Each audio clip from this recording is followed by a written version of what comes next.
Yo, so what is up, my broskies? It is me, Lupus, aka Noah, and today we have a dual commentary with a friend of mine, Muggins. Say what's up. Hello. And he has a very nice channel that you probably want to check out. He recently hit a 3,000 subscribers, and he has been so kind as to invite me to be on his 2,500 subscribers special. So if you guys would like to watch that and, subscribe to a guy who does amazing walkthroughs on a variety of different games, such as Borderlands, Mass Effect, Minecraft, and Halo. Halo, and many others.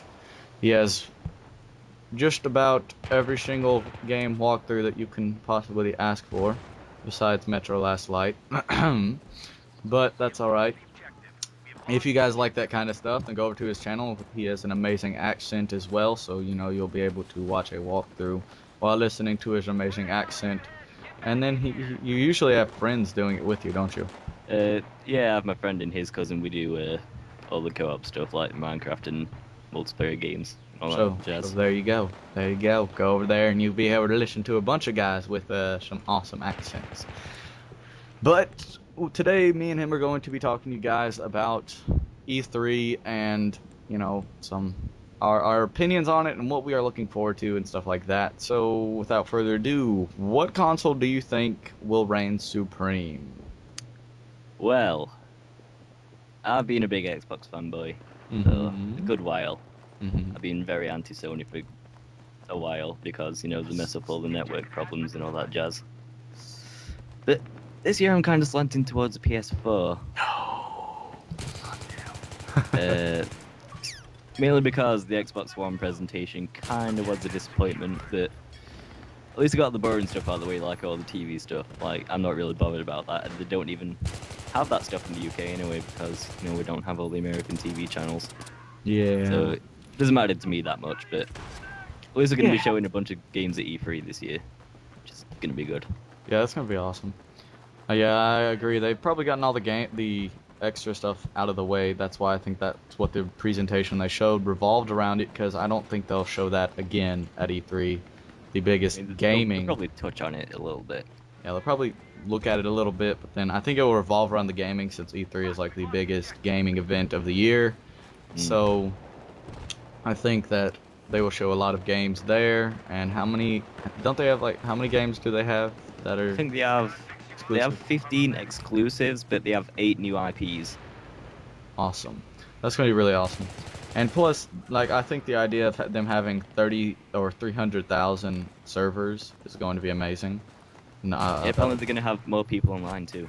Yeah. Be able to play with. Yeah, I heard that they're going to have lot bigger amount of people in games, such as 64-man servers for Battlefield, stuff like that, which will be awesome. And the ability to have 1,000 friends on the friends list, that's pretty interesting. I don't know I doubt I'll remember all 1,000 of my friends, so... Yeah, it's going to be annoying when you hit 1,000, you have to scroll all the way down to invite someone to a game. I know. Unless you can search by game tag, that'd be... Maybe I can... Maybe they should have it, alphabetical, you know how it is already, but then have it, tabs for each name that starts with a letter, so I can just press my bumper open to find a tab with a letter. Or maybe there's, a favorite section on your friends where you can just... Yeah, the people you invite the most often. That would yeah. And they said that the Xbox Live membership will carry on over to the Xbox One. So I'm wondering if that means I can play games with people who are on the Xbox 360, since it's the same membership. So if that's the case, then that would be pretty awesome as well. The only advantage you'll really have will be your graphical fidelity that they don't have, and you can just rub it in their face the whole time. But that'll be pretty awesome. And I'm definitely looking forward to both of them. I'm definitely interested to see what PlayStation will be able to reveal at E3. We'll finally get to see what that mysterious black square is going to look like. And as me and Muggins were talking about earlier, what if it's like the GameCube, just a retro new version of the GameCube? That'd be very interesting. Still waiting to see that spherical shaped console, a football, something like that. Maybe Nintendo's going to do that. Yeah, the Wii Sphere. That'll work. But they just came out with the Wii U last year, so I don't know. Oh, yeah. Well, maybe that's why they're not releasing any games for it, I'm gonna release a new console and scratch that one. Wouldn't be the first time they did it, but I guess. they released something called like the Nintendo Elite a while back, and it was just like the Wii, but it was black. And then they nobody bought it, and they ended it, and they released it a couple years later and renamed it the Wii. It's pretty funny.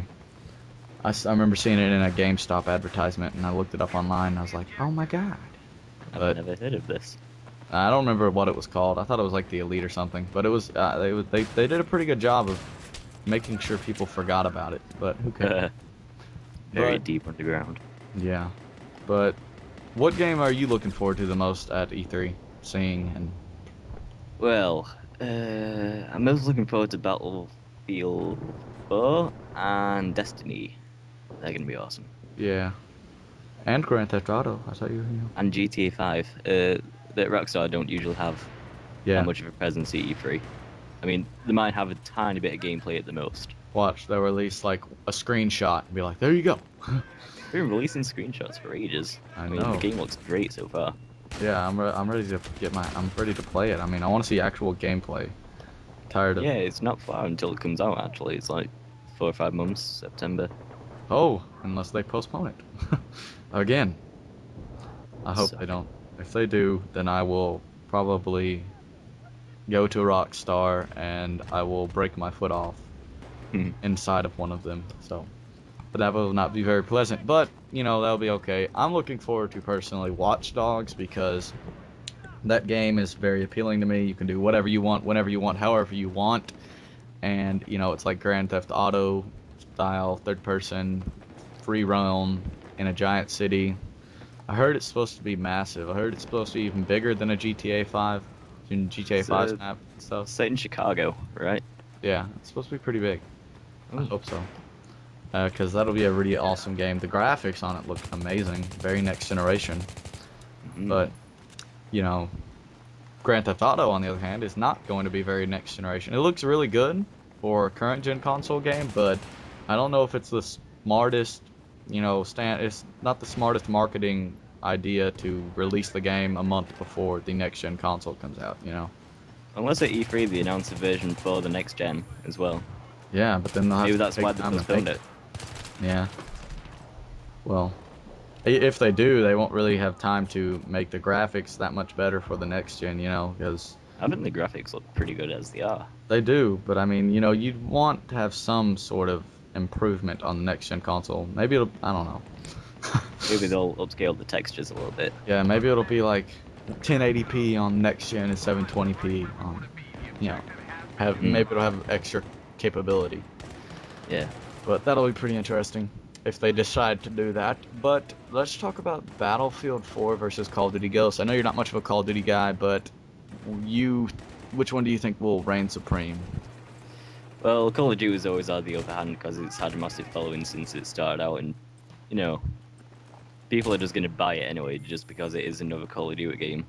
Yeah, I'm gonna buy it anyway, but I don't know if it's gonna be played as much as I will probably play Battlefield 4, because I will probably Yeah. play Battlefield 4 for 2 years I prefer before. Battlefield because it has a lot more variety in it.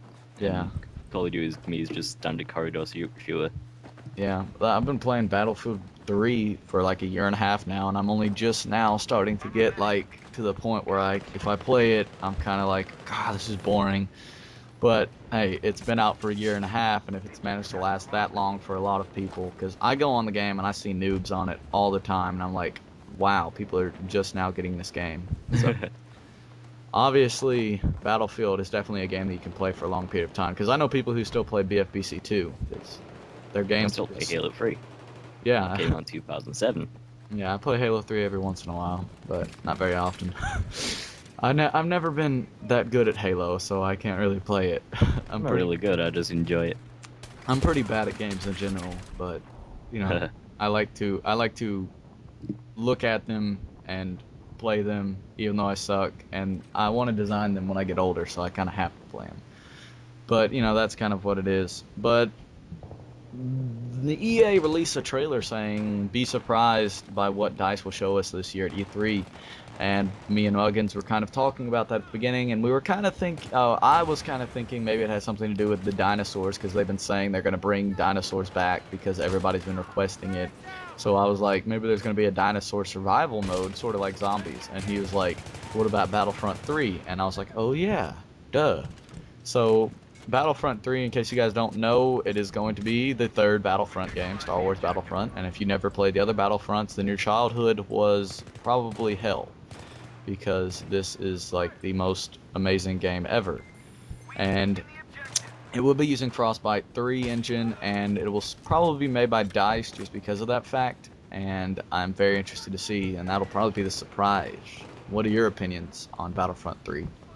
I'm hoping it's Battlefront 3 because it's been cancelled and restarted that many times. It's ridiculous. And the alpha footage that has been released from one of the early builds was pretty amazing. Yeah. Anyway, and that was being planned on release. I think it was near the early cycle of the 360. Yeah, I'm very And excited to see it. yeah, It's going and to if they be are amazing. bringing it to E3, it'll be incredible. Yeah, I'm kind of thinking that might be the surprise, and I hope so, because I would like to see the graphical capabilities that they have added. That would be amazing. They like imagine it with Frostbite 3. It's going to be amazing. Amazing. Amazing. But I hope you guys did like this video. Be sure to smack that like button, give that subscribe button just a little bit of loving. If you'd like to watch some walkthroughs with a dude who has an amazing accent, then go to Muggins' channel. It'll be down in the description below. And anything else you want to say before we go? Cats. Catch. Cats. Okay. Well, I hope you guys liked this video. Stay tuned for our next one. Go check some of my old videos, and peace.